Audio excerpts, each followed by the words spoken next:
this computer. All right, now going to the face melt. Uh, share page manage. Session council. Next. Okay, it's gonna ask for a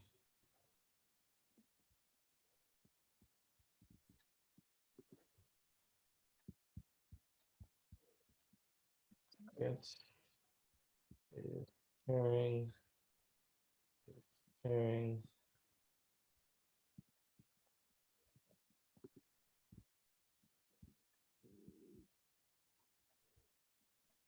Let's see, Roundtable 14.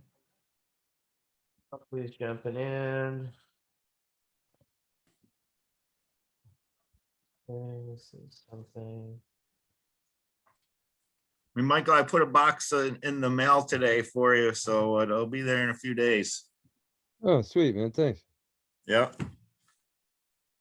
I bet you $1 you're not expecting what's in there. It's not That's anything illegal. All right, we're going live. All righty. Thank you, everybody, for being here tonight. My name is Etienne Fontan. I am a council member with the Veterans Action Council. I'm a combat veteran of Desert Storm. I'm a patient advocate in Berkeley, California. So doing what needs to be done, we're working to provide safe and affordable access to natural medicine and alternative therapies for veterans. I want to thank you to all our council members for joining us tonight for our roundtable number 14, which is the V.A.C. goes to the United Nations. Before we get into our discussion, I want to kind of give a memorial out to 3 people who passed recently. We lost 2 great activists this week in Sarah Batterby out of Oregon and Steve Fox out of the DC area, both long-term activists. I worked alongside Steve Fox at the National Cannabis Industries Association for nearly a decade, and he is a great person, one of the great humble as well as most approachable, kind, educated changers of history I could have ever come across. So rest in peace.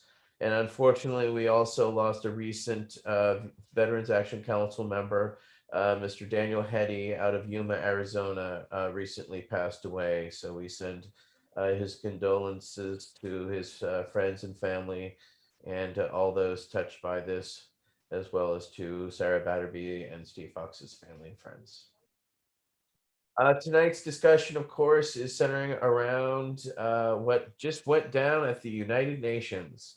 And basically, we got an education, a lot of us junior members, and us junior members, basically, this was our christening into the waters of the United Nations. And it looks like we're going to try and register as a non-governmental organization because there's a lot of work that needs to be done there. But I want to first thank Council Member Michael Krawitz, who has been a generational leader. On top of that, he has been leading the charge at the United Nations for a decade plus. And the changes that he has literally done have changed the world and will continue to. And we felt inspired by him and Council Member Robert Kowalski, as well as Amy King. And we felt the need to throw our hats into the ring. So this week was the 65th or 64th meeting. And we basically attended for 4 days. It was in Vienna time, so it was a lot of late nights for us council members, of which is probably different when you're there in person, but due to Zoom and time restraints and COVID, it has been a challenge. So I want to thank Michael Krawitz for, again, his many decades of activism, but especially his work at the United Nations, because it inspired us to look behind the curtain And wow, was it a fascinating peek behind the curtain to see who's pulling the strings. So I don't want to spoil it and just go into it, but council member, I will just start off with Michael Krawitz, the senior member of this group of cannabis reformists who are try to do change. Council member Krawitz, thank you for being here tonight. Thank you so much, ATN. So yeah, I don't know where to start. uh, I guess maybe give a little bit of an overview of what this week's meeting was and kind of how it fits into the big picture might be a good start. I think one of the most important things to talk about right off the bat is that these drug control treaties that we've signed into, the United States signed into this treaty in 1961. There's three treaties, the 1961, 1971, and 1988. Together, they make up the drug control program, often referred to as a single convention on narcotic drugs. But the single convention was actually the first one, the 1961 treaty. That's its name. And Harry Anslinger, you may remember the name, from the old stories about the Marijuana Tax Act and the marijuana replacing the alcohol for those agents that were working on alcohol prohibition and needed something new to do after the end of alcohol prohibition. And they picked up marijuana, picked up a lot of things, but I think marijuana worked for them better than anything else. And we got tied up into these treaties. And I think the important thing to understand about them is that it's not like what most people think of as the United Nations, this entity that we all sort of pay into that tells us what to do. It has, these little cabals like a Security Council or whatever that sends blue hat UN police here and there to enforce some sort of UN law. No, this is nothing like that. This is actually more like a sort of a gentleman's agreement amongst countries where they've signed on to these treaties, and the treaty basically says go home and pass a law at your own country level that implements this. And that's what we did. We passed a law in the United States in 1971, our Controlled Substances Act, which is still the law today, which implemented the Drug Control Treaty. And every year since 1961 and before, every year these entities meet and discuss drug policy. Every 10 years or so, they recommit to some new path or some substantive change. But every year they do maintenance to the treaty. And this year was such a meeting, a 64th meeting of the Commission on Narcotic Drugs, a commission that's made up of 53 countries that are delegated the authority from that 186 countries to actually do the day-to-day operations of the United Nations drug program. And then within that, there's a little 13-member committee, an executive committee called the International Narcotics Control Board. And they're quite important because they are kind of a semi-independent entity that monitors the treaties and tells the governments basically whether they're doing the right thing or not according to what they've signed on to. They sort of help everybody understand their obligations, and they carry out the paperwork every year on all the medicines and stuff that people use. It all goes through that Narcotics Control Board. And then the Secretariat of the commission is this UN Office on Drugs and Crime. Used to be called the UN Drug Control Program, and they also used to call their leader the drug czar, back when we used to call our leader the drug czar. We had the two drug czars. I saw them give a speech together on the same stage back in 1998, the two drug czars, and they said, a drug-free world, we can do it. Well, now they actually recanted that statement. They closed down the UNDCP. They renamed it. They got rid of the guy that they called the drug czar. They never wanted to call it a drug czar again. And they they disclaim even making the poster that I've got on my wall that says a drug-free world, we can do it. But anyway, that's how far we've come since 1998. But you'd never know it to watch them go at the snail's pace that they work in Vienna. So yeah, guys, what facet of this week do you want to talk about, huh? Well, that's it. That's what we're here to talk about and discuss. So, council member Aaron Pluff, what was your experiences like this week? Well, was very interesting. So everyone sees things from different perspectives based on their different experiences. The first off, I just gotta admit or say that there's a lot of different people and points of view that come together here, and it's really something to behold. To get everyone on the same page about something at this scale is pretty interesting to witness. And any military person that's been part of a team understands it. And the guy, there's a lot of mentioning about leaders or about teamwork in the work. So that's something, much to Michael Krautz's credit, people are bitching and moaning, but they're still trying to put words on paper and advance the damn ball down the field kind of thing. So,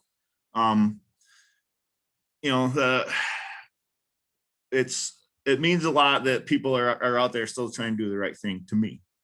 But, I'm new to this thing in general perspective at this level, but, following the reading guidance and et cetera, that kind of I've been directed to look at to try to understand. And once you observe and orient on what's happening here, there's many sources of truth that feed into the people that come in here. So I think there's a pretty good, it's like a lagging indicator behind what our message that we were listening to when I was 20 and 18, 15 in drugs is kind of where a lot of the world is on this stuff. So, I think we have something to balance that against, with the states, 50 states, there's 50 different jurisdictions and probably at least 50 different perspectives. And it's only going to get bigger up at the country level.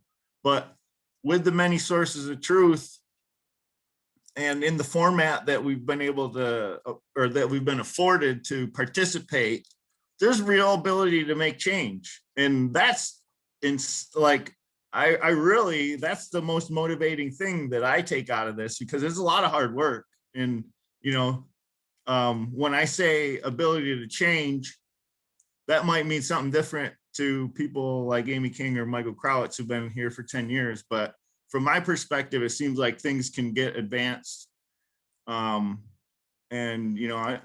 I don't know what the normal cadence and what normal operations look like yet. So I don't know what different looks like, but it seems like things can get changed.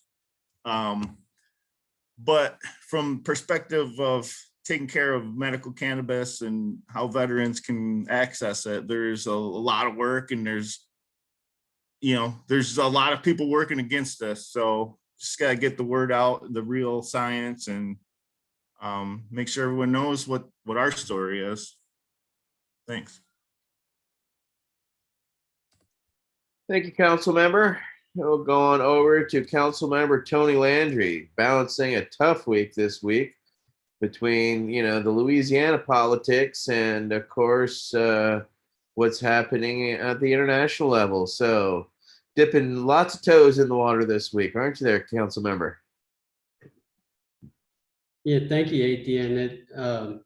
It's been an amazing week, waking up around 11:30 midnight, and so wonderful, Michael and Amy and Robert to have the experience to serve as a conduit that allowed us into that window of how world policy is created, and how much you can make a difference in a lot of countries, and just like in the States, where you have some citizens that can't make it to the Capitol and advocate, but just like this, we couldn't make it to Vienna because of COVID, but we were able to participate at a level that was just mind-blowing. I mean, to listen in on these meetings where drug policy reform and human rights is being discussed, and to be able to bring those ideas back into the U.S. and into our own states.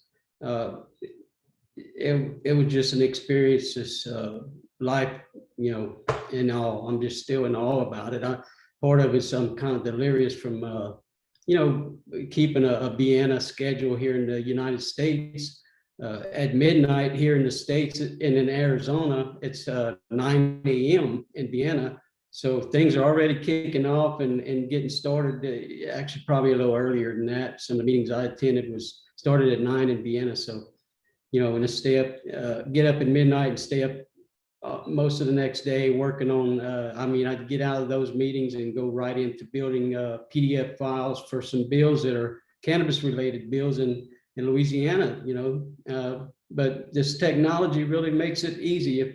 If you're out there listening to this and you want to get active, follow us in Veterans Action Council, and you like and share our post, and help spread the word that change is easily, not easily accessible, but you have a chance to make an effect in policy that's going to really get us moving in the right direction. So if you listen to this, just follow us, and we'll show you the steps of how to get involved. But thank y'all for everyone that was in the meetings. I really enjoyed it. It was just opened my eyes up to all the different departments of the United Nations, and I'm looking forward to learning more about it. So thank you. It was fascinating, people. I can't deny that it was challenging. Definitely, you have to be very lucid in the moment of what's actually happening, because there's a lot coming at you at all times. It was. I came away with a better understanding that we have a lot of work still to be done, and we need to be much more present there. Because one of our staunch prohibitionists, Kevin Sebett, and Project Sam were there with literally he had an infomercial for his book and one side meeting, and to literally hear nation after nation regurgitating Kevin Sabett's misinformation ad nauseum, like he was some sort of reference, showed me that there is room for a lot of work, and vacuum has been filled with a lot of misinformation and lies. And with that, I'm going to turn that over to Councilmember Brian Buckley, and to touch on that a little bit. Councilmember? Yeah, great segue.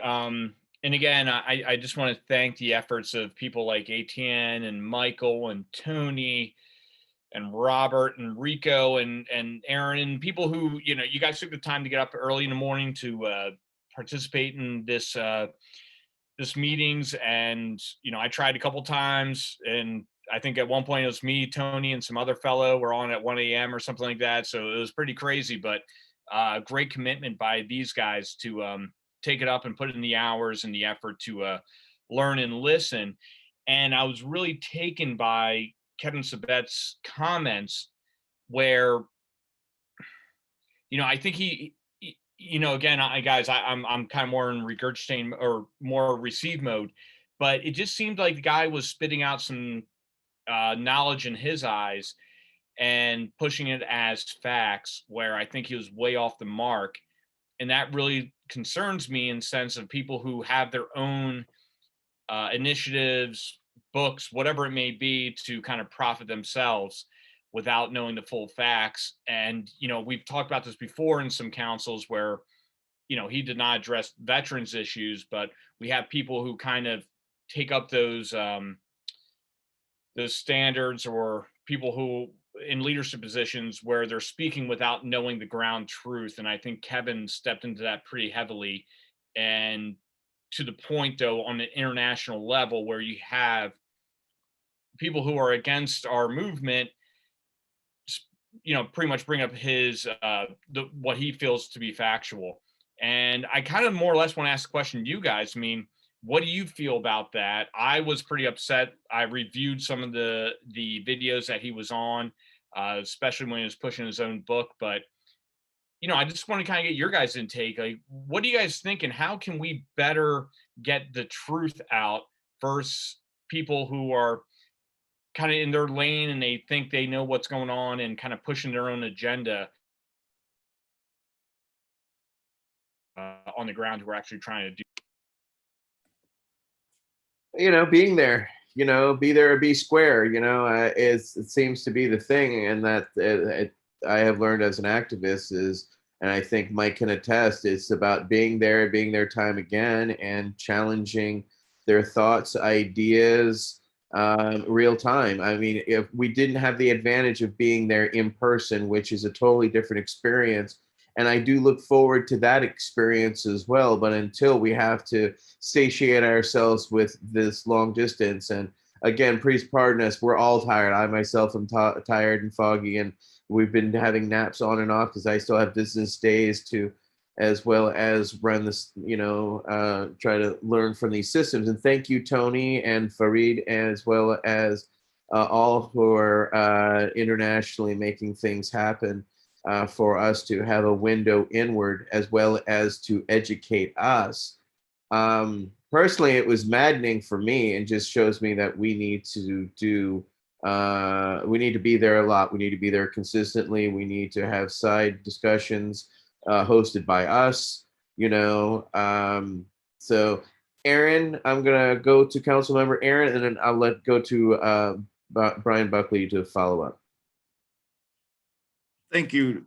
I think that part of the observation and what we take out of this is that the government representative that comes there isn't representing what we want. The non-governmental organizations that come there aren't representing what we want. And then there's nothing left. So like, all the messaging isn't supporting. I mean, there is messaging supporting our position. I should correct that, but they're getting overwhelmed with opposition or opposing messaging. So like, what do we do? The interventions that the USA is doing, we just got to get in there. We got to post our stuff and kind of, force continuum, just do what they do until we can find a way to do what they're doing better, or to deliver our message better. But if someone else wants to kind of continue that, I'll pass the floor. Councilmember Buckley. Yes, sir.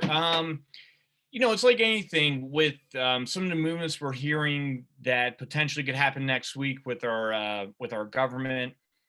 I always encourage people, follow the money, see what their motives are, because that's ultimately what it will drive you.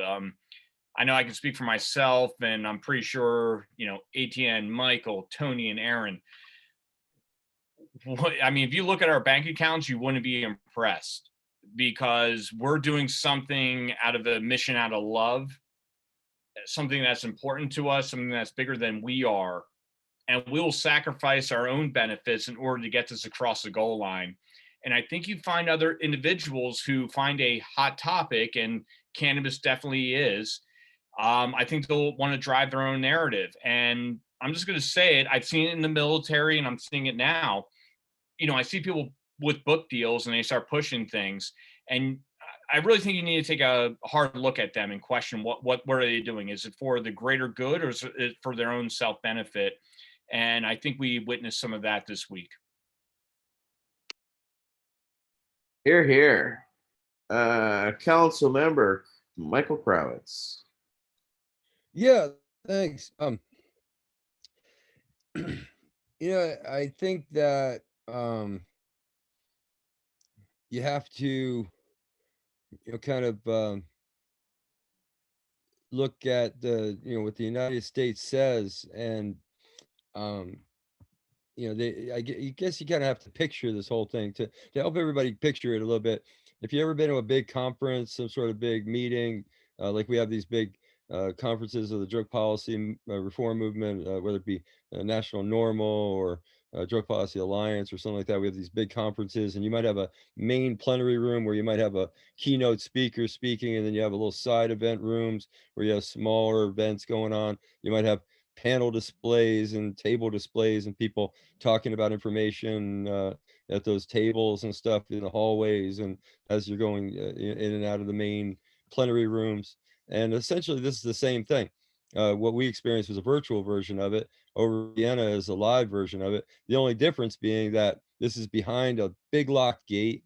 The only way to get in is be invited, and it's all governments. And each little clique of government represents their country. They've actually been given license from their government leadership to go to the UN and speak on these issues on the table and speak for their country. I just find that fascinating how it boils down to those few people that are able, on certain very limited tasks to actually speak for their government, all in those rooms. And for a while ago, we had a huge summit where we brought together all these non-governmental organizations back in 2008, actually. And we had a big resolution that we passed as a consensus document. It was, the drug warriors, the legalizers, everybody working together.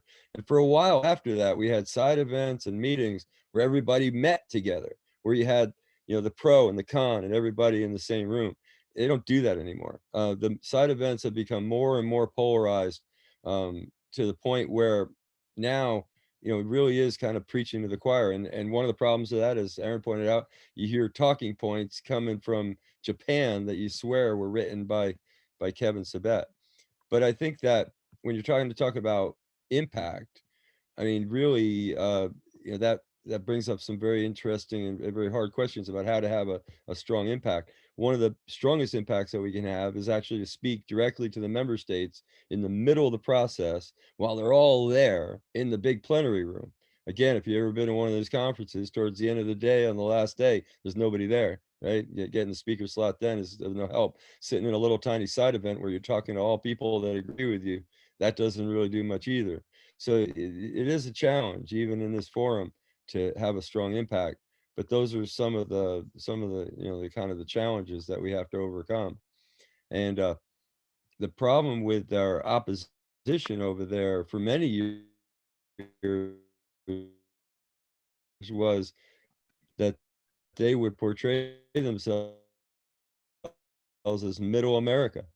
Their drug warriors represent a radical fringe. The legalization is up over 60% support. We're the regular people. We're the average, kind of common person representing the majority of citizens in the United States. And the thing that really represents the greatest problem here, I'll leave you with, is that the United States federal government, by still having marijuana being illegal, I mean, written right into the federal law that it doesn't have medical use. And that's actually how it says it right in the federal law.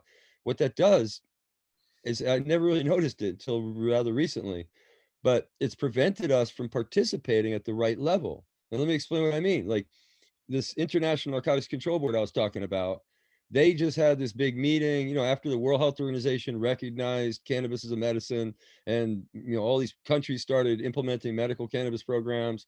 The INCB, that's what they're called, the INCB, started working on guidelines for implementing this to actually streamline the process and tell countries how to fill out the paperwork and everything for legal, legitimate medical use, distribution, access for patients, everything worldwide. And they invited countries that had well-established medical cannabis programs to participate. And industry within those countries wound up participating in those big meetings to basically set the tone for the world's entire, commerce in this, medical, scientific access and medical access of cannabis. And we weren't allowed. We weren't even there because our United States federal government isn't representing us, and our industry isn't seen from that world level. It's not up at that 80,000 foot mark. It doesn't even get seen. And I think that is a huge problem.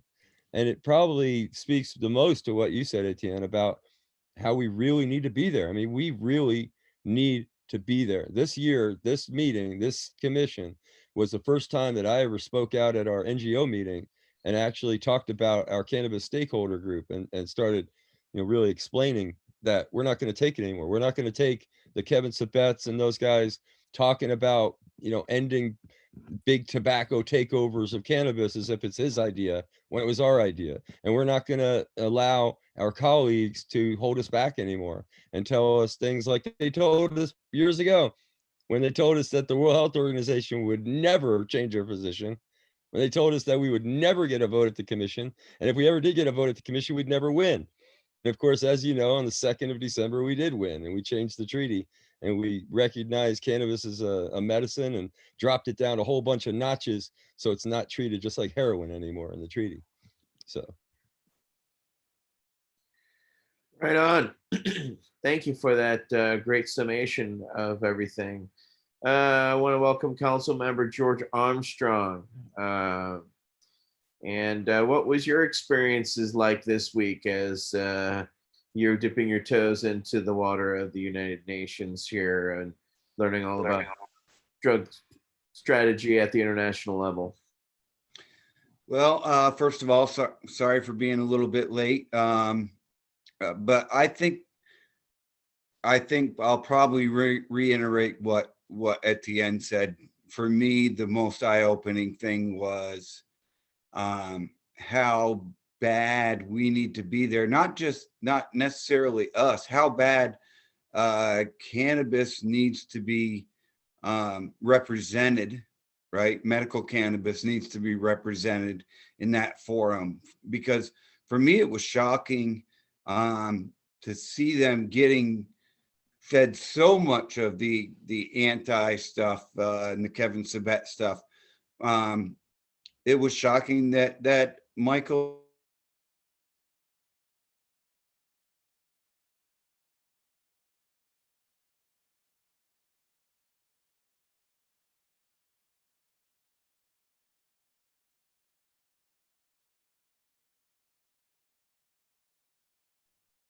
We lost.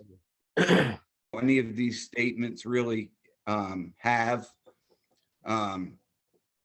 So yeah, that was my first impression for sure. And then really, for myself, I wanted to sit back and try to get an idea of the processes and if we continue on this, where my abilities are going to fit into these things. So yeah, it was really eye-opening, and mostly just spent the time learning, listening to how they speak, listening to how they go through their documents, and the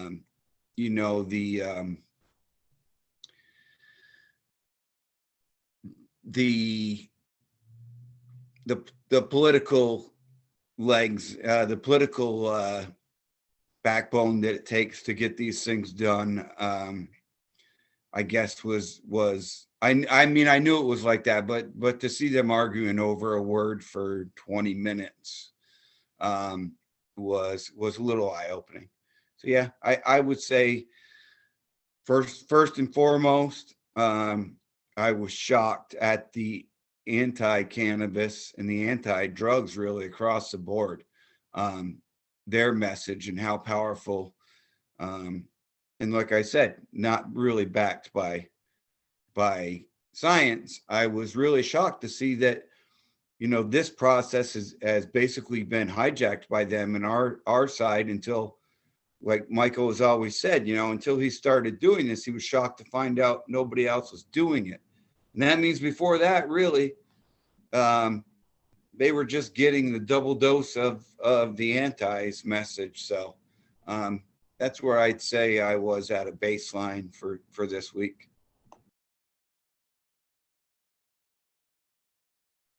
Thank you, Council Member. So what did you come away with from your experiences over these 4 days?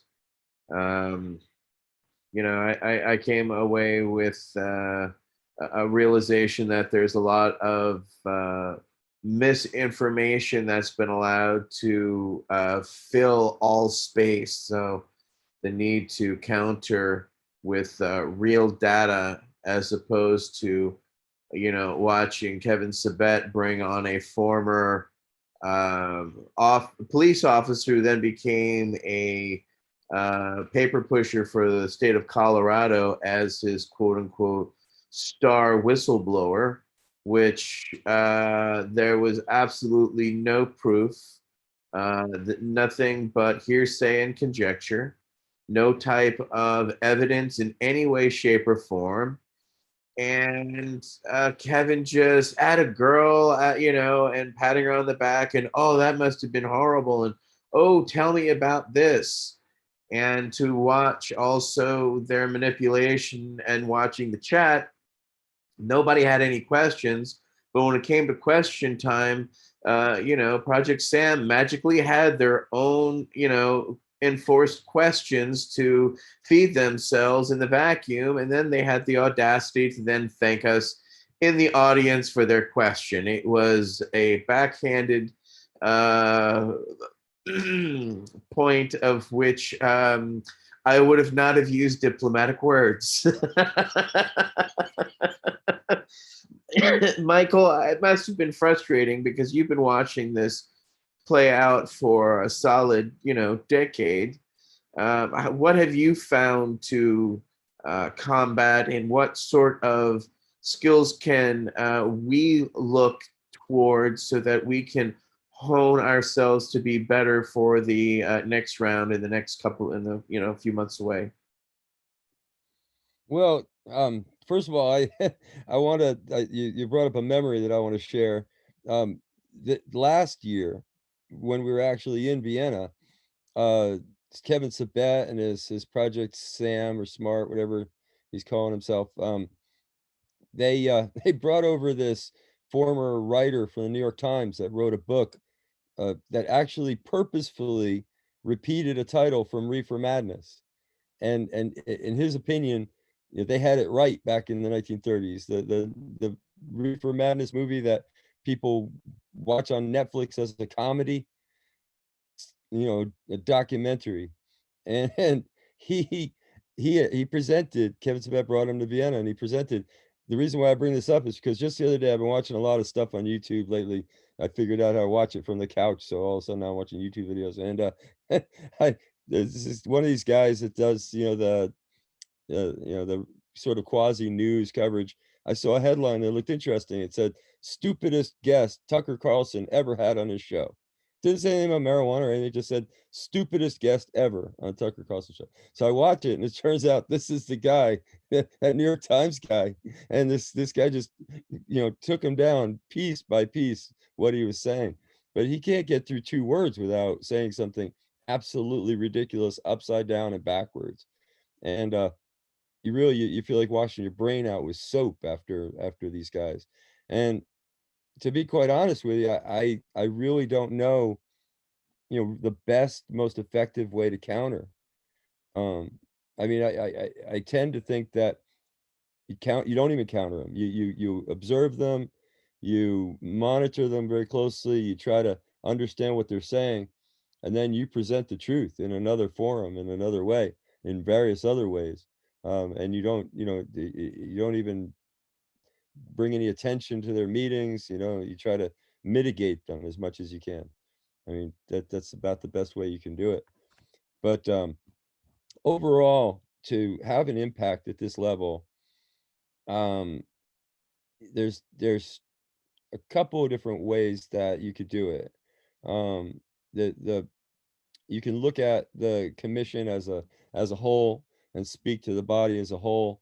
But you can also, we're the cannabis movement. I mean, we're working in virtually every country on earth, and there are things that you can do in various countries. I mean, at one point or another, let me just give you an example. When we were working on the vote at the United Nations in December, or leading up into December, uh, when we were counting sort of doing a head count and trying to figure out which country would probably go this way or that way. And we actually saw an opportunity in the country of Ukraine to put pressure through their activists there. And our little team worked with activists in Ukraine to develop a campaign, and we pushed it really hard. And we believe that we moved their country from a vote against the recommendation to an abstention. And that may have helped us win. So, working inside of a particular country on a particular issue, I think that's maybe one of the best ways you do it. Certainly within the United States. I mean, right now, we're at a crossroads where we're about to legalize at the national level. Well, what is that going to mean in Vienna? How are we going to handle that? There's really an open question as to, let's say the United States really wanted to do its diligence, really wanted to do the right thing and undo the damage that it's done in the drug war, wanted to be a champion for reform around the world. Let's say we really get the guts up to not just legalize it, but really take it to the mat and try to, really do this right. Well, what does that mean? I mean, we're going to go to Vienna and try to get other countries to work with us and do what? Create a new treaty, try to work around the treaty, try to redefine and sort of revolutionize, how we define things in the treaty. In other words, reinterpret the treaty. Kevin, I mean, our good buddy Kenzie. I'm glad everybody got to meet our team leader on a lot of this stuff, Kenzie Ribulet out of Barcelona. And Kenzie thinks that we may be able to knock a huge hole right through the middle of the treaty by just reevaluating and reassessing how we deal with industrial use. Industrial use is exempt in the treaty, and it's been generally defined as hemp. But that's just an interpretation. How about we reinterpret it to mean anything that's not scientific or medical? Our adult regulated industry is just that, a regulated industry. It's none of their business, none of the business of the treaty body. So I think that, is some food for thought just to open your mind to the idea. But we've got some big thoughts and big work that we need to do on the national level to really bring this home. And it's going to take a lot of people and a lot of thought. It's a exercise that everybody can be involved with.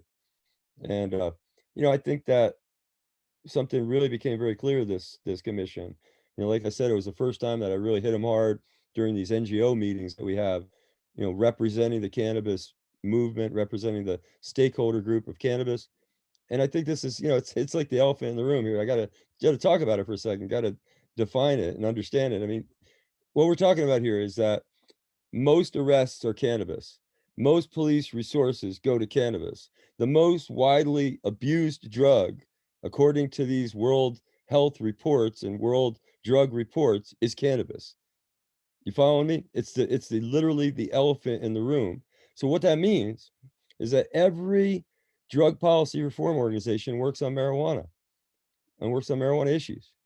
Every anti-drug group works on marijuana issues.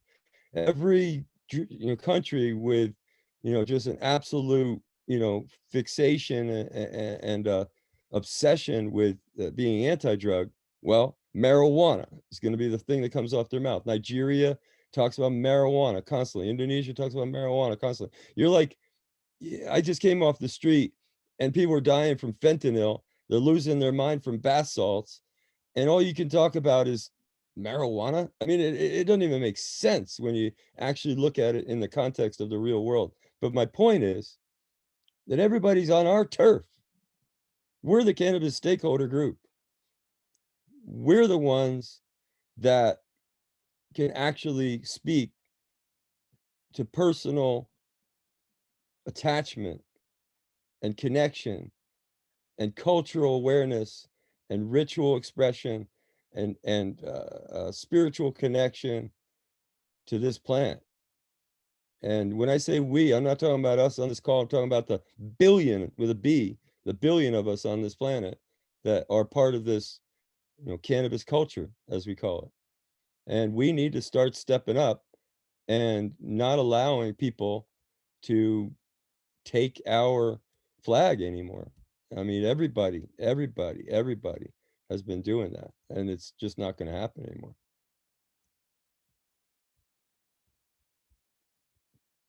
One of the things I also came away with was watching the world body also make synthetic cannabinoid after synthetic cannabinoid illegal.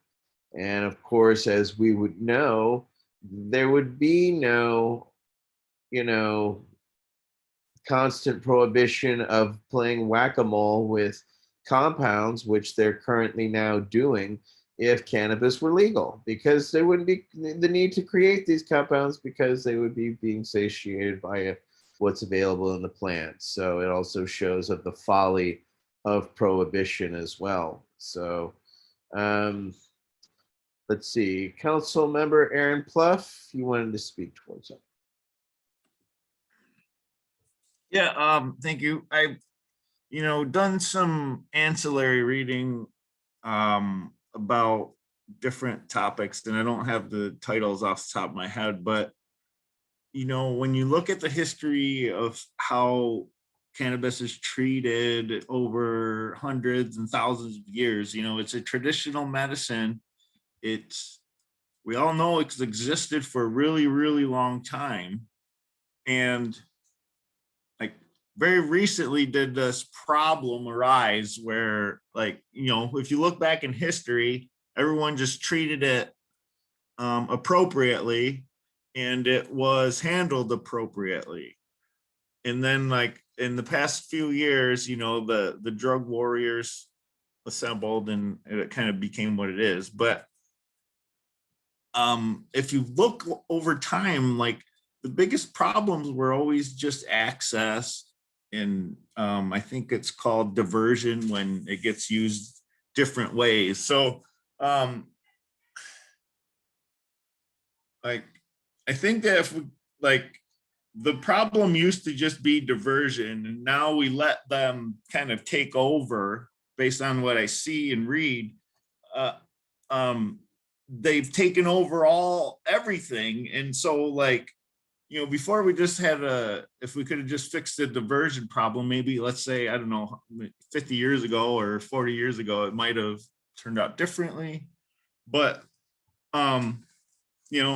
again, there's just, in the United States, like, culture, what does it mean to have a cannabis culture?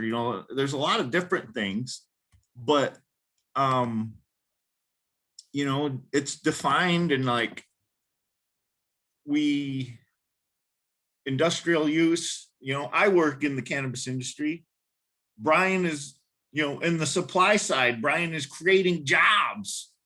And, that's, if you're creating jobs and you're not considered an industry, I don't know what is, right? But I don't know. I think, like, I really like the idea of just changing industrial use, because it addresses all the problems in a you don't have to rewrite things totally, and people don't have to get reoriented totally. But I don't know, that's just my thoughts.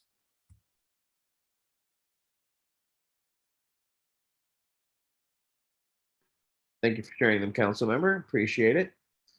Council Member Buckley. Yeah, again, amazing points from everyone here. And I'm a really big proponent of, you need to take care of yourself before you can take care of others. And that's kind of the way I went about, how we're looking at cannabis. I mean, there's a lot of work we got to do here in America, clearly. But I think to your guys' points, and, I was reading some of the messages this week on the V.A.C, and ATN brought up a great point that we've discussed about getting more involved with the UN. I think it's totally appropriate to do so, because this thing is kind of running free in terms of the Kevin Sabbats and people of that nature, where they have that audience and people are listening to them. Now you have, like, not like individuals on the ground or other groups who are anti-cannabis. I mean, he's influencing nations. So I think to the point of us being like, okay, we got to do a lot of work here in America, but we need to have a presence on the world stage and actually produce facts that we can back up, things that we're seeing here on the ground, and really validate this stuff. I think that's a huge, huge proponent. And that's one of the things I kind of took away from this week from all of my teammates here on the Veterans Action Council, is we need to have a bigger voice here on the international stage. That, thank God, we got a guy like Michael Crowitz who takes it up.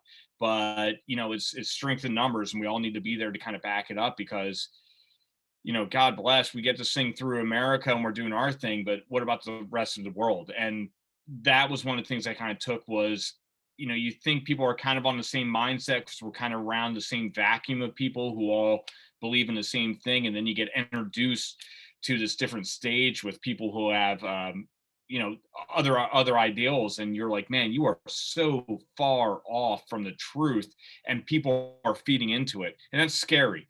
So to me, that was one of the biggest eye openers: is get more involved, go big, and let's see what we can do here and help suppress these individuals out there who are kind of out there trying to profit off of this on their own behalf.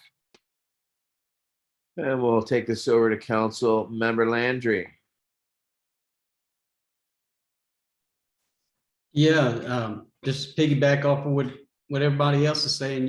You'd be surprised. It takes a little time, you know, for say like Louisiana. I built some Gmail, allows 14 emails on the BCC and 1 to the rep, and you can copy and paste letters, you know, and send out. And out of 15 emails, you know, you might get 1 representative that responds and interjects your ideas into the dialogue when they're discussing these drug policies.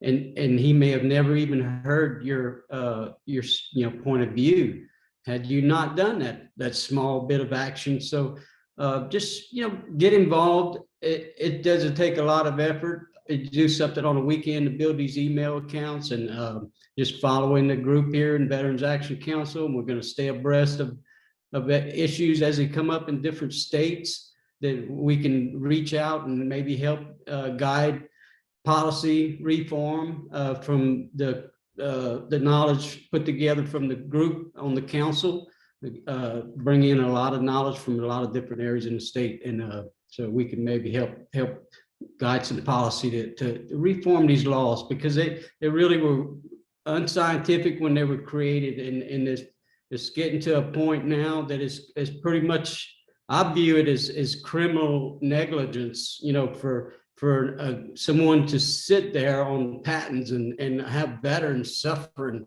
and still be threatened with arrest and all this. You know, we're not going to have this much longer.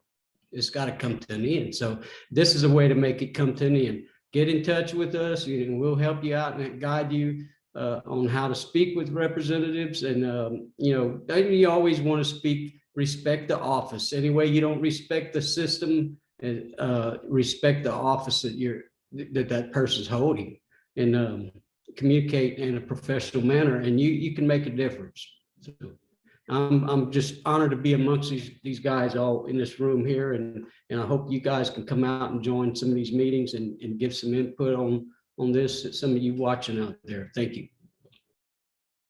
Thank you very much, Council Member. And I want to welcome a couple other council members in here, 2 that were integral to this week, Robert Kowalski and Ricardo Prieta. Council Member Kowalski, we'll start with you.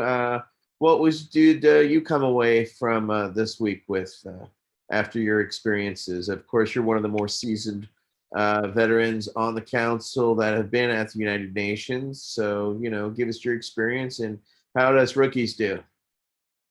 I think it went great. I think it was wonderful to see the presence we had this year, and the momentum that we're building, focusing the conversation around the cannabis issue.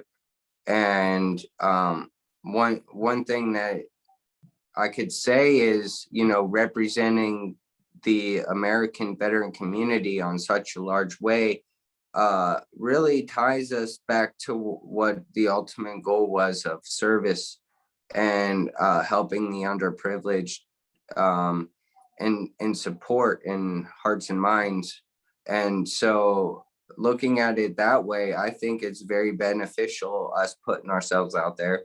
And I think it was very well received by the world, that we were putting ourselves out there in such an educated manner, having patience and people that focus more on the civilians of society, even though amongst the world we're known as the ones that cause a lot of destruction around civilizations and society. I got honored. Thank you, council member. I was honored this week to read a question to one of the councils, and it was because our council member Ricardo Prieta submitted questions on our behalf, and we were able to circulate around. So thank you for that, Ricardo. But also, what did you come away with? How was your experience at the international level for the first time? Oh, well, it was like putting my face in front of a fire hydrant. A lot of information that I still haven't processed yet. So I think they said there was over 100 breakout sessions, 100. And then all of the weeks worth of negotiations with respect to the document that they put out as a body, which was amazing to see the negotiations that take place, amazing to see how many NGOs and other stakeholders are present in something that for me wasn't even on a periphery. I wasn't even paying attention to it, really. I mean, Michael Crowitz would come in and update on the work that he was doing. Robert, every now and then would say something. And then of course, like Amy King would talk about it a lot, but it's one thing to hear about it. It's another thing to experience it. And this year, given the access that we had, I think that we got to experience something that even the people that had been going for quite some time never experienced. And the access that we were allowed to bounce from room to room, and then just the free flow of information with everybody on the calls was intoxicating. But I'm not going to miss getting up at midnight to be at the events. My body is still kind of asking me what's going on. Felt like we were back in a deployment there for a second, running off a couple hours of sleep, and then getting up and everybody's already in the hooch having coffee and you're late. So it was a whirlwind. It was fantastic. And I really am grateful for the experience. Michael Crowitz, who's been there since '98, right? And then all the people that went before, to be able to provide us this glimpse, pull this veil up a little bit. And if it was like this over in the digital realm, I can't even imagine what it's going to be like in person, but it's going to be fun. So I'm looking forward to it. Yeah, I think we all are. But I'm okay cutting my teeth here on the phone. But I have to absolutely concur with you. My body is wondering what the hell. And I think this week was brought to you by the letters NAP, NAP, and the letter 420. So yeah, and lots of coffee, apparently. A lot of coffee. But, you know, that's what has to be done. That's what's dealt with. That's how it goes. So, you know, it's just how it's going to be. And I had quit coffee the day, like the week, Monday. I quit coffee and I went back on Tuesday. It's not going to happen with that kind of pressure. And thank you for, learning how to pace yourself and get through it. It was definitely, thank you, Tony, for keeping the Zoom open for us. So we had a place to congregate to. Michael figured out various rooms and breakout rooms. So by the end of it, we really started to have an ability to bounce around. I was, Robert and I would jump out into various breakout rooms and, record. And we've been sharing, and I have videos coming in, and others will have videos coming in from the rooms that we were in. So since they were video recorded, so we were sharing those, and we'll be sharing those around with each other so we can get up to date. Because as Rico said, it was more than enough information for all of us to absorb, and we're going to spend some time absorbing all of it because it happened in such a concentrated fashion. Um, so thank you very much there. Um, so Michael, as a senior member of this merry band of bandits for policy, um, with next steps coming up in time, how should we best prepare for the next step, the next round? I'd definitely love to have us fully registered as an NGO, and potentially put that forward as an idea and concept, which we can discuss as a council. But it showed that with the presence that we have there and having the multiple questions read throughout multiple days to various council heads, it was again quite a presence to have. So I want to thank everybody for their contributions as well as making things happen. So, what were some of the funny things that anything amused you about the past 4 days? Besides, I came up with a lot of mad and a lot of frustration and realizing there's a lot of work. But Councilmember Armstrong, and then Councilmember the Kravitz. I would just say the amount of love they had for the word scourge. I really had not heard that in quite some time, and they used it probably 3 dozen times. Just constantly, the scourge of drug abuse, the scourge. That it just struck me as weird.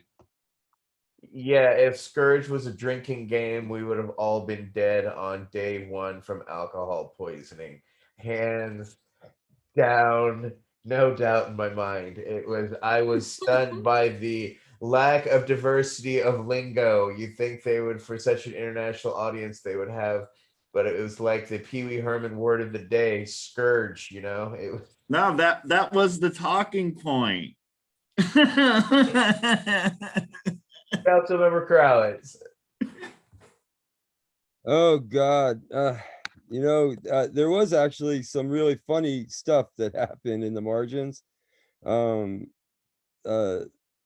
yeah, the the chair, when you're actually, I guess it helps, being on the virtual format to really sort of get a little bit more intimate with the chair and sort of follow the process even more closely than when you're there live, in a way, for some of the stuff that's happening in the main plenary. Like Ricardo said on the documentation, that we never talked about that, but they have a big, basically a drafts of these statements that the different countries put forward, that they get then everyone to sign on to in a consensus. So it becomes the statement of the drug control program, that we are for drug treatment, that we're against torture, that we're all working together. How many times did you hear mutually beneficial and so can reinforcing, it's the same words again and again and again. It's hysterical. And it's funny, you were talking about the word scourge. They use it like 100 times. They also use blight once. I noticed that. But the chair was really having a hard time. I'm not sure that countries have ever really had to speak only in 3 minutes before. I seem to remember them having like 5 minute speaking slots, and then even more just letting them have as much time as they want. So having 3 minutes, giving a country 3 minutes to speak, was actually hysterical. Watching, you'd see the face of the chair just change from very smiley at about 2 minutes, very, very smiley at about 1 minute, get down about 30 seconds left, and she starts looking at the clock. Then it's -30, and she's sort of tapping her finger. It's -1 minute, and you see her smile turn to a frown, and then she'll intercede at about 2 times the time limit. But I think just watching the chair wrangle with these member states and the back and forth was just hysterical. But I got this to say about the whole process, right? you want to know where to intercede, what I see is unfolding. I see kind of a big inevitable change that's got to come. I don't know where it's going to come. I don't know how it's going to come. But like I said, I don't really see the exact path that all these countries are going to take to end this thing, but it's inevitable. It's absolutely inevitable because the drug war is just causing, we said it in the margins of a lot of different things that we just said tonight. I mean, it's like 90% of what the drug laws are going out there and doing to solve problems. 90% of what they're doing is fixing the shit they broke. I came up with an example earlier that I thought was, pretty good to really understand this. So I'll repeat it now. Alcohol causes blindness, right? Say that alcohol causes blindness. You say it again and again, and then you convince people that there must be some truth to that. So you outlaw alcohol because alcohol causes blindness. And then now alcohol is illegal and people are making it in their bathtub in their backyard. And guess what? Now people will get blind from alcohol because that's what happens when you make illegal alcohol. People go blind. You'd never in a million years go blind from drinking alcohol at the liquor store. You'd never in a million years get blind from going drinking liquor at a bar. But you'll get blind bloody quick once they outlaw it and you're drinking it out of a bathtub. And that's where we're at. We're all drinking our gin out of the bathtub worldwide. This shit's got to end. And the only things that they can bring up as far as the sustainability thing, we got a sort of a brick wall. We're coming up on 2029, 2030. The world's going to expect some results on these sustainable development goals. And if you never looked at the sustainable development goals, it's 17 goals. They gave themselves 15 years or something like that to solve things like world hunger, world peace, giving people jobs, make sure they have medicine, make sure they're safe. Those are real goals. Chopping down more marijuana plants than last year is not a real goal. Arresting more marijuana users than last year is not a real goal. Successfully jailing and prosecuting more marijuana users than last year is not a real goal. And none of those sustainability goals are going to be helped by any of this bullshit and by any of this stuff they're contriving and creating on their own. It's just not going to do it. So I think that's the reality is gonna come fast. And the other facet of it is I saw a chart just came across my desk this week. I can't even remember the source, but it looked like about half the world literally has emerging medical cannabis programs. Like half the world. It's over the next year or two, man, it's going to be a lot of change on that front. So there's going to be a lot of stuff going on at the world level. And I'll leave you with one last thought. This is what's guided me a lot in my activism.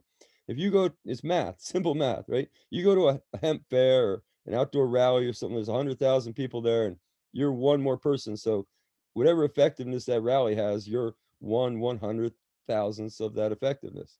You go to the UN, there was 5 of us there. Think about it, the math. So. Councilmember Buckley. And this is more of a talking point, or I just want to get everyone here on the council's your feedback, but I look at the position we're in as Americans and being in the greatest country that has ever been on this globe. I know there's a lot of anti-American, whatever this is and that. I'll go on a little bit of a tangent, but trust me, I'll bring it back in. I mean, for better or worse, everyone on this council, we have seen a lot of the world and we've seen how it works. And for me, it just validated, my God, were we given a golden ticket being born in this country? And people look towards us. Yes, we have our issues. I got it. We're a young nation. We're working through this stuff. But would you all think, again, I kind of go back to my previous comment about, taking care of yourself before you take care of others. If we go through this dance where we prove the medical benefits, we show what we're doing, we're showing what is happening with ourselves, do you think that would be enough for the world to say, well, America's kind of looking at this, they're doing this, it's working for them, why are we not adopting the same principles? So more of an open-ended question to all of you gentlemen. All right, who would like to take that one? Councilmember Krawitz. Yeah, the crazy thing about it is, um, we're almost like the valve that's been holding back change. You got to really kind of look at the way that everything's unfolding. I don't know a lot of it, but I know enough of it from 1961 to know that we've been the world drug police. We've been the ones that United States. I mean, like I said before, this treaty is a gentleman's agreement. There's no enforcement. There's no UN blue hats. If you got yelled at, if you got sanctioned, if you got mistreated, it was by the United States as a result of your violating the treaties. And basically what happened was, and I watched this happen. I mean, absolutely watched it unfold. The very minute we started legalizing and stuff at the state level inside the United States, stuff started happening outside around the world. And basically it was just that I think they recognized that if we got stuff going on inside the United States, the support of the people isn't going to be with the United States government to come after them. I don't know exactly how their mind went, but the calculus at the end was that it was safe. It was safe to start moving forward. And I think that's where we're at right now is we've started pulling back. China and Russia, France, Japan, they've never really been, you know, the enforcers quite like that. They're still adamant about the treaty at the treaty level, but they're not out there in the world doing what we were doing. So I think that's step one, is drop back. As far as championing reform, I think if we don't do it, no one will. I honestly think if we don't do it, no one will. And I really do feel like we have a responsibility.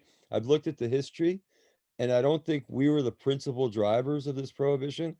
Egypt, other countries had a much bigger role in this international drug prohibition, but Harry Anslinger and the yellow journalism of Hearst and stuff was like, what did Ricardo, would you say the other day, throwing like accelerant on the fire instead of water, right? Um, that's where we're at. So yeah, that's what I would describe as far as the geopolitics of the USA and all that. Councilmember Rico. Oh, well, I mean, I'm gonna defer to Michael. Yeah, he's the one that's been on this shit. He's from what we see, right? Taking it to Mr. Buckley's point, having experienced many different parts of the world, yes, absolutely, I feel privileged and blessed to be here in this little slice of the rock. But what was made very clear to me at these meetings is that that little rock shrinks down significantly once you enter into Vienna, right? And then when you see the representatives from these countries, it's not a flag that you're looking at. It's not anything else. It's the representatives speaking on this, and you really get an insight into how their thought process is working. But one of the most interesting things that I found was the amount of talking points that were being used from entities such as SAM, right? And Kevin Sabet, and how thoroughly into that his organization has been able to ooze themselves, right? With disinformation, lies, and propaganda that are easily defeatable if you're there to defeat them. But if you're not, then they just kind of get taken as fact, like Michael was saying again earlier with the moonshine and going blind. You get somebody from the United States who is presented as being an authority on these figures, and they're putting out bogus stats and talking points that are just getting ate up by the people that want to believe it anyway, because of what it affords them, the ability to put the thumb down on certain portions of their society that they don't want to have a voice or get mobilized or start to gather and get a louder voice than what it is that they have already. It's very useful. And so to see that, and then to see how much time has been going on while we're focused here just only at home, And we should have also been focused there.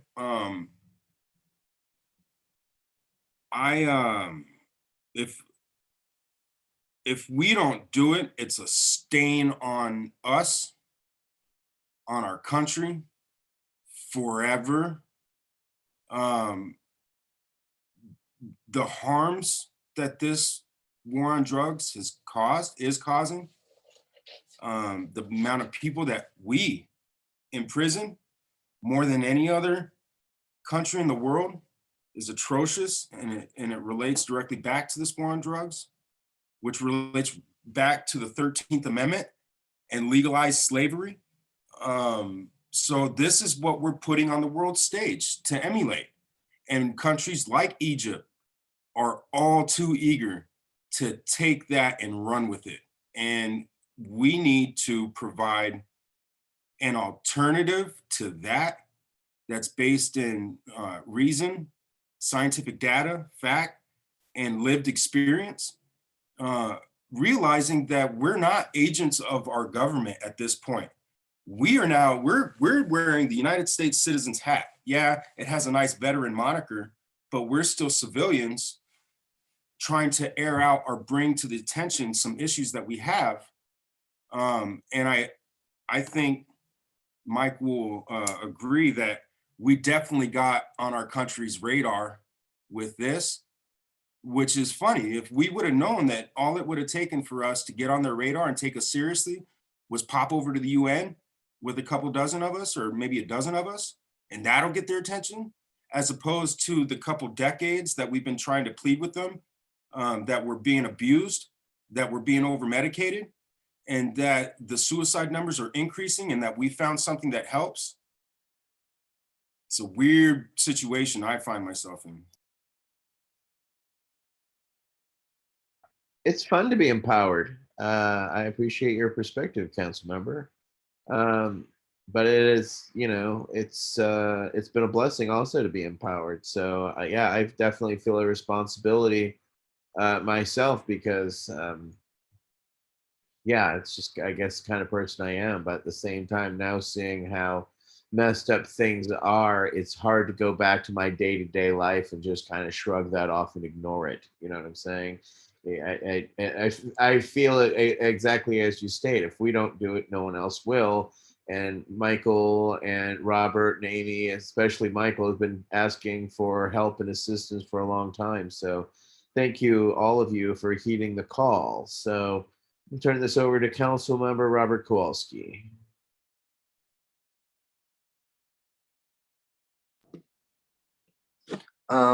Yeah, I like the question, and I think it raises a very important point to bring up.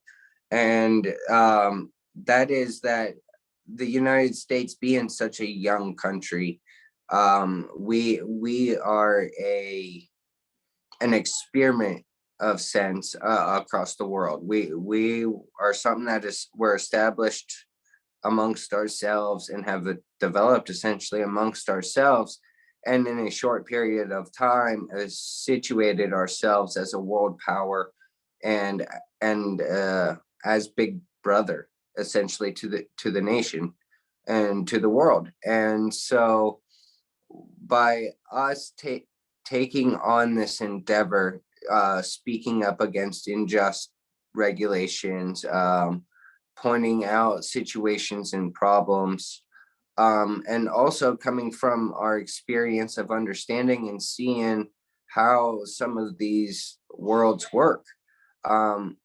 The US and what has gone on in our state since 96 have been the topic of discussion since I've been involved for the last 3 years. And what I mean by that is the good and the bad are always being brought up and seem to be the main talking force behind guiding the way the world thinks. So I think it's imperative of us to keep up the momentum to ensure that this type of policy and other policies that affect the world populace in such a manner that are also affecting us get put on the forefront and stay on the forefront of conversation and discussion until we get a program that's established for the people mostly affected. And I think it's also important to note too that within our country, we call this a war. It's a war on drugs, but in all actuality, our country has called it a war. And in so doing, coming from the veteran aspect of it, that's what we're trained in.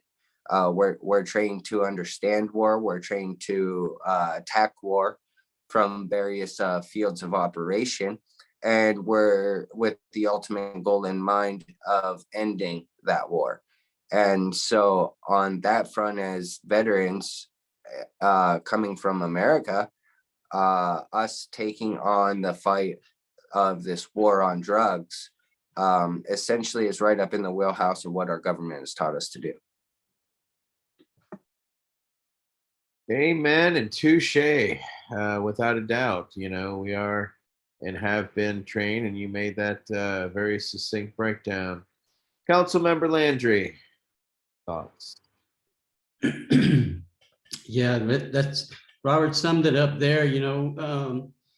We're able to research on our own, and every time we go to the Capitol, it's all we hear about is research. We need research, and and the same in Phoenix here, legislators will pull out a paperback book off the dime shelf and use it as a something to change laws against us that's just going to harm us and stuff. And it's unfortunate, but it's part of politics. And until we get a big enough groundswell of veterans like you hearing right here tonight, and civilians get involved and get a relationship. I sent out emails to the entire Louisiana House and Senate, and I got, I think, one senator that emailed me personally from her personal email address and said, please keep in touch with me during the 60-day Louisiana session, which just started this Monday. And so I'm looking forward to at least having one or two people to dialogue with, and hopefully I can help sway some policy over there. But just keep the faith, everyone. We're going to change these laws. We're going to change them all, and we're going to bring peace to this war that we're in. So it's an honor to be here, and thank you. Right on. So, as we're looking at, let's go to Councilmember Armstrong. So yeah, kind of changing the subject. I was really interested when we were in one of the side rooms and Michael was telling me about the way they've went about the advocacy when they're on site. So I guess Robert may be able to speak to it too. But I guess my question is if we're going to have a larger group like this, like how are we going to make the most of the larger group? So obviously we're going to have more people there. So we're going to be able to do more forms of advocacy over there. So I wanted to talk a little bit about that if somebody has something to say. Yeah, sure. I'd be happy to answer that if you want. Go ahead, I'll take those. Councilmember. Yeah, so kind of like at a big drug policy conference, the way to take advantage of a group is to have a plan where everybody has, sort of their thing to cover. And I was just breaking it down in my brain tonight. So actually, maybe I can break it down quick for you on this, all the different zones that you could cover. Because I figure there's like 5 zones. There's a couple of zones on the outside and a couple of zones, like several zones on the inside. And when I say outside and inside, I'm talking about the gate. Because to get inside the gate, you have to have credentials. So if you want to have a big group of people, let's say a street protest or something like that, obviously that's an outside action. That's happening outside the UN. And then of course you could have press events, you could have events at universities. These are all things that take a little bit of planning, but not that much to pull together sort of on the periphery of one of these UN meetings. And then inside, like I said, you have the plenary, which, you know, it takes a couple of people just to cover the plenary. I mean, just to really be there and understand what's going on, see people be able to kind of intervene, has one person that, you know, runs up and talks to the Secretariat or whatever and coordinates if the other person is going to speak, you know, stuff like that. So it's like a two-person teams, and, you know, have the same thing, one person going covering 5, 6 different side events. You could have 5 or 6 people running a table display, and I think, you know, for like a hallway kind of display, a really super professional display that you would see a corporation do at a big fair, business fair, or, you know, like one of the better displays that, like I said, at one of our drug policy conferences, you could do that kind of thing, and 5 or 6 people could work that easily. So you can see how you can spread out easily. I'd say 15, 20 people. If you wanted to bring that many, you could actually spread that many out inside and outside. And we have our team is just sort of cobbled together. There's no real structure to it. There's no one central organization that has any real big role in Vienna. There's a lot of US influence, there's a lot of European influence, but we also have New Zealand, we have Australia, we have Thailand, we have Philippines, we have Jamaica, you know, Uruguay. We have all these countries. We have activists from those countries that actually come to Vienna, and some of them, you know, are part of our team at one point or another. So we have usually, in just our pro-cannabis team inside the UN, cobbled together at least 10 to 15 of us. Just that's every year. That's our international team coming from all over the world, and then we can augment that. You know, double that team for a special project like what I'm talking about. So we could have as many down in there and still have it just be not too much. Councilmember Pereira. So Mike, you mentioned how the world had started moving forward as soon as the United States, we began to initiate these state programs. Which states, the country states, stand out in your mind, and why? Well, the you know, the obvious answer to that, I guess, is Uruguay and Canada, but there's a lot of other things that aren't as visible. A whole bunch of countries in the Americas that are trying to get into this whole thing in one way or another. I think that there's another factor at play as well. You know, I sort of described sort of the gate effect of the United States, and I sort of implied that everybody was equal in how they would perceive that opportunity, but that's really not true. So the reality of it is that, and this is, you know, kind of the leftover of colonialism. If you're a big, strong country, sure, you can reform drug laws, you could do legalization, you could do stuff like, you know, Canada. If you're a little tiny country somewhere, they probably don't feel so at ease to do something like that. And I remember Uruguay, actually, we met with their leadership, their government's leadership, several occasions, really special to be able to meet with them and hear from them. And they expected actually these harsh phone calls from the, you know, State Department or whatever, but they never came. The phone calls never came. And that would have been standard operating procedure. Again, 15 years ago, if there was a country out there and there were states within that country that legalized marijuana, the United States would be on the phone yelling at them. You know what I mean? That we'd be the ones yelling at us right now. And, you know, so it's a really strange phenomenon. But yeah, Washington State and Colorado, when they legalized, you could really feel the floodgate. It wasn't medical marijuana, because medical marijuana started in '96, and the Netherlands already had a program in place. When we actually passed Prop 215, they were already working on their second version of their medical marijuana program at the national level. So, I mean, I don't know, it was legalization. It was regulated access and non-medical drugs, you know, I guess, from their perspective. All right, Councilmember Kowalski, did you want to speak toward that?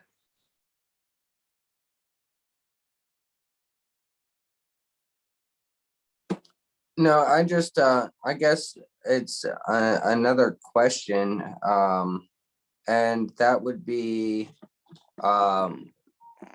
based on current setting right now and how everything is going, with this international change, how does that tie into upcoming federal work that is going to need to be done? Well, Michael, I mean, it's kind of a mix because we haven't listened to the international regarding any of our state laws. We've kind of gone against the international treaties and laws altogether, which has actually been a conundrum to the United Nations, of which Sabat and others have actually used against us at the international level. Unless I'm mistaken, Michael, do you care to elaborate on that? No, I agree. The lack of the U.S. federal government, again, the same point I made before, the lack of the U.S. government, federal government being able to back us and really talk about us because it's illegal at the federal level, prevents them from being able to present our best foot forward, and allows, I never really thought about that before, but it really does allow, the room for Kevin Sabet to come in there and just spew whatever they want to say. It was a good example. There was a few years back, a representative from the Colorado Marijuana Regulatory Board actually was brought to Vienna and was speaking on one of these side events. And the very day before, Kevin Sabet gave a statistic, and then she spoke to that same statistic. He said that this horrible statistic doubled since legalization. And she said, yes, indeed, he was right. It did double. It went from 1 to 2. And that's the kind of stuff he'll do. He'll twist, stuff and spin it to make it sound really horrible when, going from 1 to 2 in population of millions isn't statistically significant, as they say, So I don't know. I think that we are, to kind of directly look at what you're, asking, we're heading into legalization. I mean, clearly at the federal level, regulated access at the national level to non-medical, non-scientific, access, regulated adult access, what we call it. And not only that, but we're doing it under an equity flag. And the research that I've done and everything, I'm pretty darn positive that that's okay. There's nothing about the treaty that will prevent us from doing that, from regulating marijuana at the national level, passing this law and sending it to the president. But it does create a conundrum at the international level. I mean, you guys have seen it. I mean, these guys, they argue back and forth. If we start just completely blowing off the treaty, that's almost like throwing a bunch of pressure into your water pipes. Sure, it might be okay where you're looking, but it's going to blow somewhere else, right? And where is it going to blow? I don't know. I mean, there's a lot of relationships we have with all these other countries, a lot of commerce tied up in medicines and drugs and all these, agreements that we have across international borders. I don't want to start messing with all that stuff. So that's sort of the consequence. Nick Easley, fellow veteran, runs a consulting company. He was on a panel with me and he spoke to it from a business perspective. And I wish I could give you a nutshell from what he said. A lot of it's over my head, but just trust me to say that it could really hurt our business community to just laugh off the treaty and do whatever we're going to do at the national level. So that's kind of why, earlier I said it, I'll say it again. We really need to think about this. How do we want to address the international treaties and all that? We don't have to. I mean, it's not going to be written into our law necessarily. We don't even need to write anything into the law. But I think we should have this conversation. I don't think it should be an afterthought. And I'm more than relatively sure. I'm actually positive that there's nobody in the White House already, working on this. They're just now, if at all, starting to look at these things. All right, Councilmember Kowalski. So Kevin Sabet and Project Sam have been brought up quite a bit in this conversation since I started late. And I think it would be kind of good to share with our audience as to who they really are in relation to why they keep being brought up and why it's so important that we know who they are. Yeah, well, first and foremost, Kevin Sabet's not a medical doctor. That should be known right out the gate. He is not a medical doctor, and the information, like was stated before, that he puts out is skewed. It's slighted. Sometimes they're outright falsehoods. Other people would call them lies. But he's gotten away with it for too long, really. And it's just one of those things where, because somebody presents themselves as trustworthy, right? They're clean shaven, they got nice clothes on, maybe they smell good, they're articulate and stuff like that. They come from a good background, they got a good education, they're connected with the right people. Why wouldn't you believe them? You would be foolish if you didn't, especially if you were trying to make it anywhere in a world where that individual's opinion was relevant or looked highly upon. Why would you go against that? There's no incentive to. And so when people like us show up and we start saying what it is that we have lived, what our experience has been, right? Not what we learned, what I learned about the cannabis industry, the movement, right? I learned when I was forced to become an advocate. I wasn't going around reading High Times magazines. I wasn't going around looking into Robert Randall and Alice O'Leary and all the other individuals who have moved this issue along. I didn't know about Kevin Sabet. I didn't care about Kevin Sabet. I didn't care about Sam, right? I was looking forward to pursuing my academic career at the University of Arizona. I was glad to be getting back into the swing of life. And then life took a shit on me. And I ended up in the advocacy world where I had to learn about these people. And then once I started learning about what it was that they were doing, but more importantly, once I started learning the truth about the history of this movement, it's more than I can tolerate, more than I can handle. And I feel that anyone who is approaching this in an honest manner, once they start looking into them, once they start pressing their facts a little bit, trust but verify.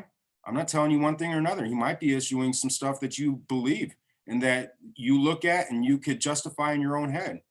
But what did they say in Reading Rainbow?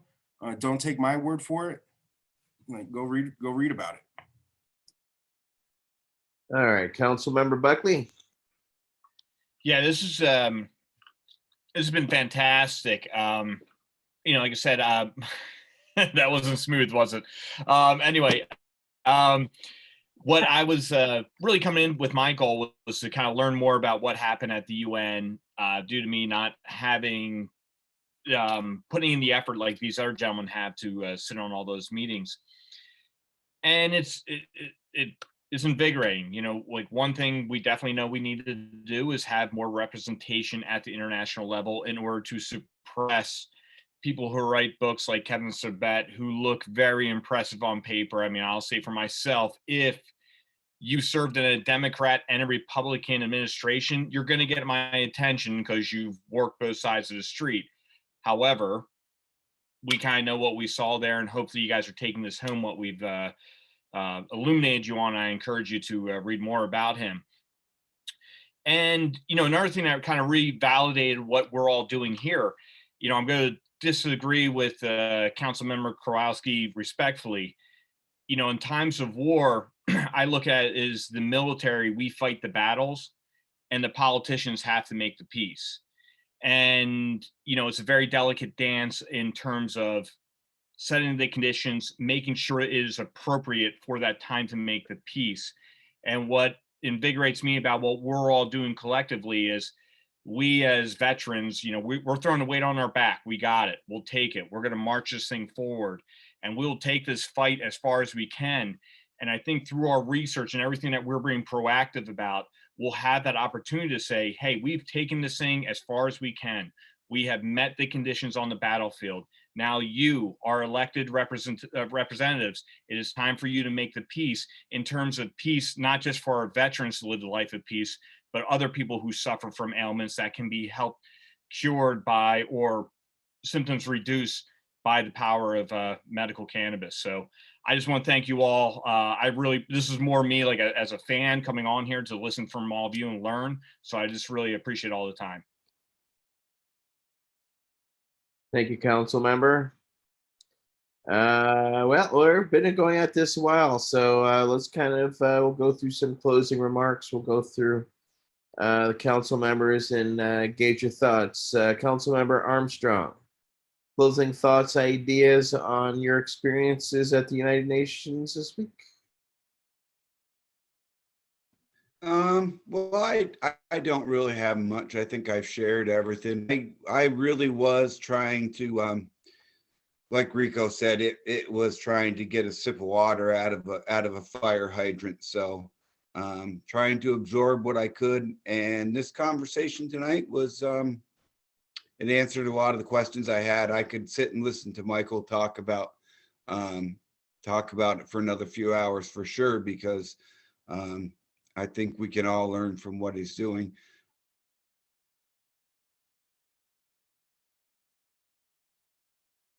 Lost your audio again. Darn it. Yeah, he does that.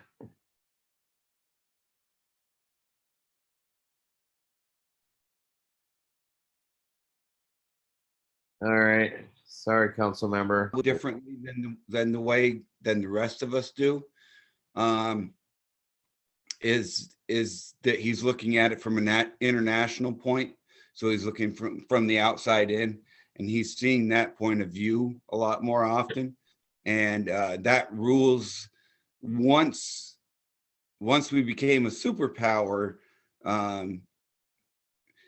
that becomes we were allowed to control that conversation. So I just think that's really fascinating to look at the politics of it that's been going on for 40 years, and to be the group or be part of a group that brings in the opposite of what Sam is bringing, and be able to tell the story of the positive things from medical marijuana. And other than that, as always, very proud to be. I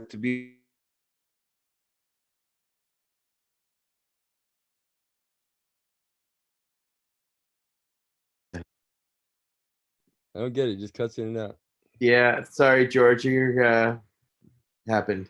You kind of cut it out, but thank you very much for your time. We appreciate you being here tonight.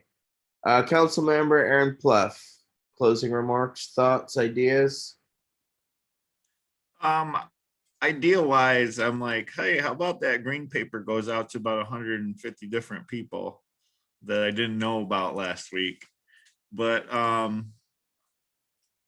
I think like the thing here, I am volunteering more work, but like trying to organize some other veterans groups that would maybe sign on to like the green paper, like especially in like, it'd be interesting to know like in veterans from one of these countries that are like Russia or something, like, hey, do you guys approve of cannabis like in your veteran kind of community? Or, I don't know if it would be illegal or like, I don't want to put anybody in trouble, but it'd be interesting to find as many other countries veterans that are kind of in the same boat, to kind of be like, oh, well, we spoke with them too, like, but just trying to find things that will help advance the conversation. Might have to become International Veterans Action Council. IVAC. The elusive IVAC. Yeah. That's time stamped, by the way, here. That's time stamped. That's going to happen, and it's recorded. Don't worry, man. Trademark on the phone. He has. They'll turn everyone upside down. Be like, wait a minute, like how the hell this happened? All right. Closing remarks, Councilmember Tony Landry. Yeah, I see a lot of hope and promise and, you know, even amongst some of the Kevin Sabets in the world, you know, with the US speaking at the conference saying that they were in support of access to medicines that are on the controlled substance list. And to me, I see a lot of promise in that. And I think the ink's just still drying on that document that Michael worked so hard, Michael, Robert, and the rest of the guys worked so hard to get cannabis off the list of most dangerous substances. It just got signed in December, and you know, it's going to take some while to ripple through the rest of the world, and even in the U.S. here. And I'm just hopeful, and I see some promise. Hopefully, we can stop devoting our time to proving cannabis efficacy and work on some of the collateral damage of the drug war, on the social justice issues, and try and do some healing from that. So thank you for always an honor to be amongst you guys, and thank you for everyone out there listening. All righty, thank you, council member. All the best. Council member Brian Buckley, your thoughts. This has been absolutely terrific. Obviously, we've talked a lot about UN, international, and all the things that we need to do and lessons that we learned. But I just want to say, yeah, people out here, I mean, for me, I just had like a rough week. Nothing PTS related, just life, you know, work and all the things like that. But what uplifts me and, you know, gets me fired up is I'm on the phone with these guys, you know, Monday, Wednesdays, some Thursdays, and some Fridays. And it's just a great way to kind of blow off steam. You know, I think there's a difference between work and having a profession. Work is something maybe you don't like to do. Having a profession is something that you love to do and enhance yourself. And I feel like I'm in the profession of cannabis, and it's just great to be around these individuals because it enhances me on a professional level. So any of you out there, I definitely encourage you to, you know, jump on in, learn. We can learn from you. It's just a great community. We're all a, you know, council of equals, and it's just a blast. So you guys have definitely rejuvenated me. I got a 5-year-old's birthday coming up on Sunday, so now I'm ready to go. So I appreciate you. All right, council member Ricardo Prieta. Well, I feel the same way about this group. I was lost in the weeds of the cannabis movement for a little while. I didn't know where I fit in, really. I didn't know if I fit in. I didn't know if I would eventually just have to go away. Like, there's somebody else better doing this, somebody more qualified. Like, who am I? I'm just another notch, just another spoke, right? But we all, with this council, came together, and immediately, just every one of us, like, we've gone as far as we can individually. At least that was my sincere kind of like, ugh. And the shot in the arm that has come from this group and the amazing work that we have been able to do in such a short amount of time keeps me waking up every morning with a smile on my face, because it means that something's happening. It's not just we're watching this train wreck and we're no longer handcuffed to the chair, right? Getting sweet nothings from the government talking about how powerless we are to change anything about it, right? Somebody let us loose from the chair. The government is taking knowledge now. Oh, fuck, they're getting loose, right? And we're not just getting loose individually, we've banded together. And now we're coming with the truth and what it is that we've been able to gather and glean from the work that we've done, the research that we've done, otherwise known as due diligence. And I'm looking forward to how we're going to wrap up our first year and what that's going to look like. But as a suggestion for a future topic, I'd like to get into this bill that Representatives Barbara Lee and Representative Joyce put forward, letting veterans temporarily get recommendations. After viewing all the edits and the way that those edits go for the document of that international thing, I take exception with that word temporarily. And I would use my veto power to take that little word out of that bill. But that would be for my next roundtable discussion topic. But I love y'all. Thank you very much for allowing me to be a part of this week. It was amazing process. Thank you, council member. Council member Robert Kowalski, your thoughts.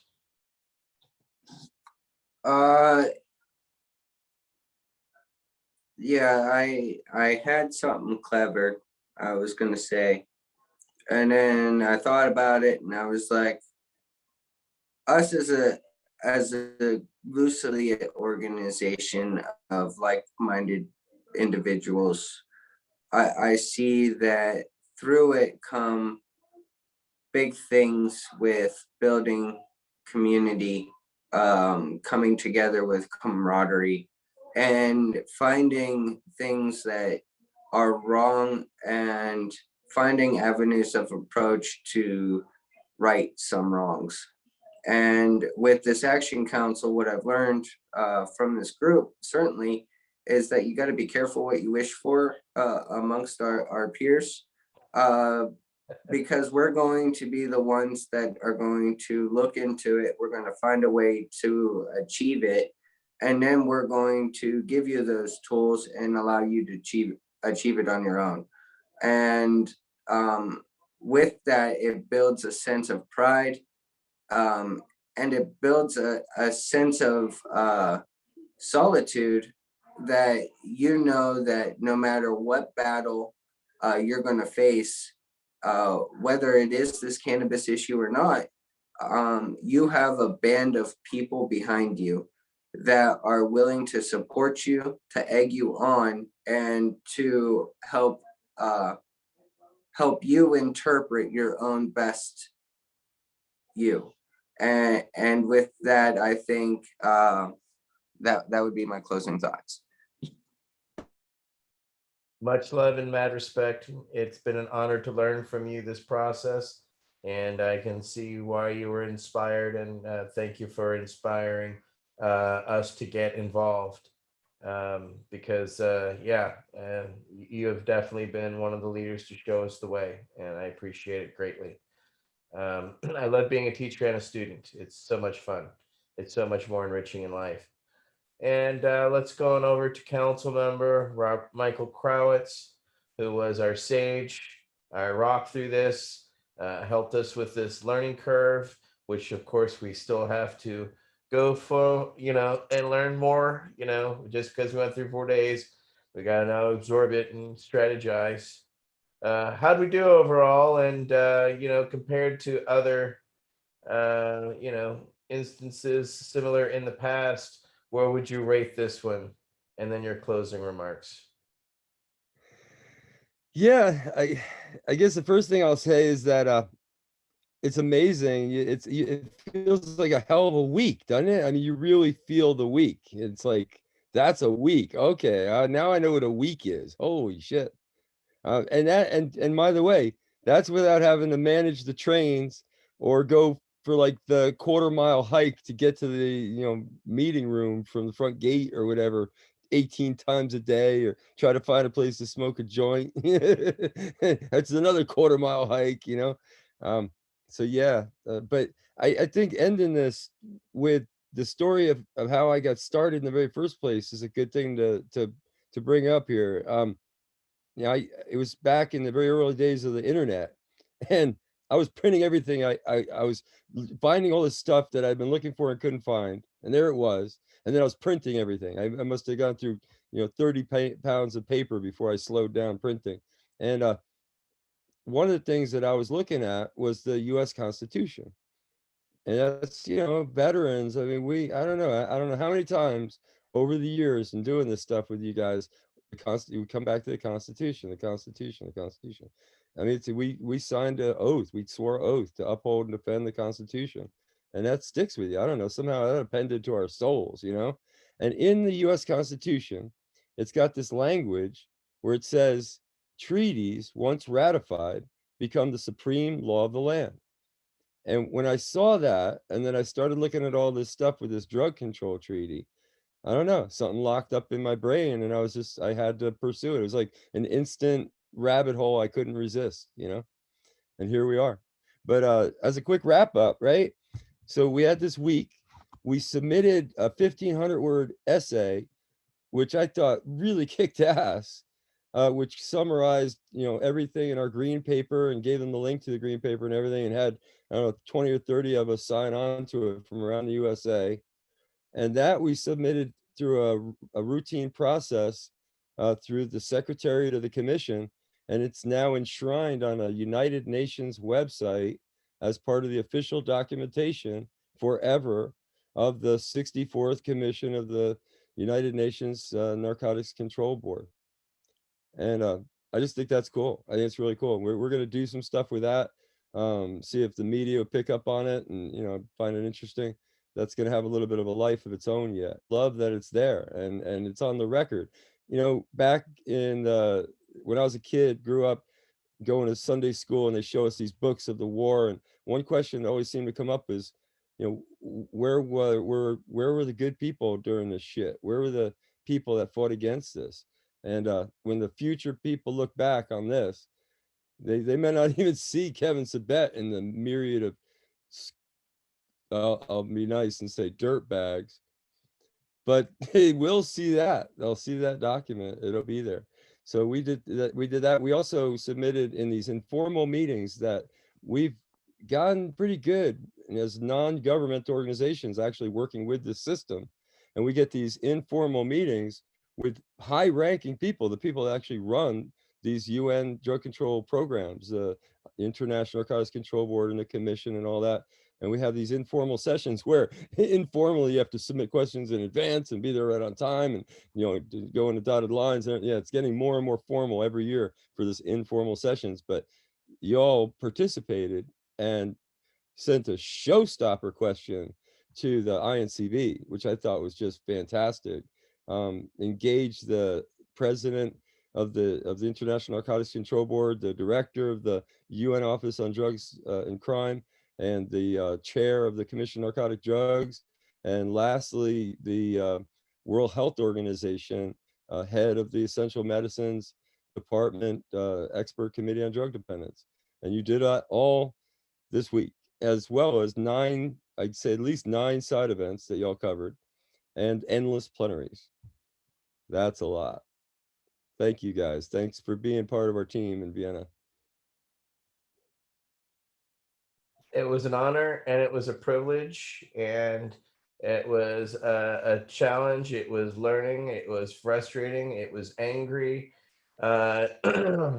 It was, realizations that, we've all affected change where we are regionally, and we see the chance that we could definitely do change. But, credit to Michael, Kenzie, Farid, Amy, all of your team as well. It was an honor and a pleasure to be part of the team, and I think many of us want to continue to be part of this team into the future in any way that we can help. I know that I do.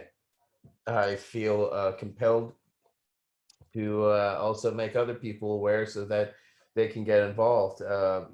Changing history is addictive, and we've affected change on a local, state, and federal level, and now we're pushing for the stars at the international level. And again, Michael, thank you for your decades of hard work and dedication. I'm sorry it took so long to assemble such a cadre, but we're here, we're at your disposal, and we look forward to, yeah, I guess we're gonna have to go intergalactic next. That's the next thing. So, with the UFO report coming out, That is a roundtable for sure. They're out there. They are out there. Let's engage them before Sabet does. Yeah. So is this what the Space Force is going to be on? Is that, who's our Space Force vet? We need to start fighting that one. I'm just going with, they're smoking their space weed right now, tuned into the Veterans Action Council, like giving their thumbs up to the VAC idea They're on our side. I already know it. The telepathy thing is real. Welcome to the new world. All right, so there we go, ladies and gentlemen. It has been an honor to be here this week. I think we're all now going to go off for some much needed R&R. I feel like a brain fried puppy between naps and trying to stay awake and comprehend and absorb. I feel like it's been a semester of college in 4 days, and yeah, now I need a bender so I can pass out. So a lot of cannabis tonight. No, not much. I'm gonna pass out after this. Love and respect to you all. Thank you very much for your hard work and dedication, and the international team who made it possible. Thank you to our friends and enemies internationally for making us aware of our work and what we need to do. And you know, please feel free to like this. This will be premiering on YouTube. We're also on social media on Instagram, Twitter, and as Veterans Action Council and Facebook. So please make people aware. Yeah, thank you everybody for being here for Veterans Action Council number 14. Veterans Action Council goes to United Nations. This won't be our last talk. And next week we will, pardon me, in 2 weeks from now, we will have our discussion. We will have special guest, Mr. Aaron Victory from Canada, who will be educating us on the Canadian medical system for veterans, where they're actually receiving cannabis today in the mail. So we will continue forward. And let's see, Brian Buckley has a live resin night brought to you by the Helmand Valley's Grower Company. So there is his, hold on. Let me get the spotlight there so that he can, there you go. There we go, live resin. There it is, da-da-da.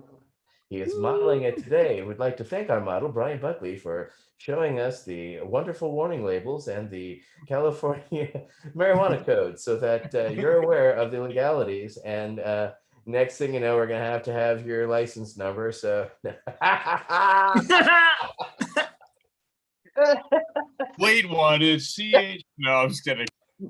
yeah, it's on the whiteboard if you look closely. Thank you very much, everybody. We appreciate you for being here at the Veterans Action Council. We will be back in 2 weeks. And y'all keep it up.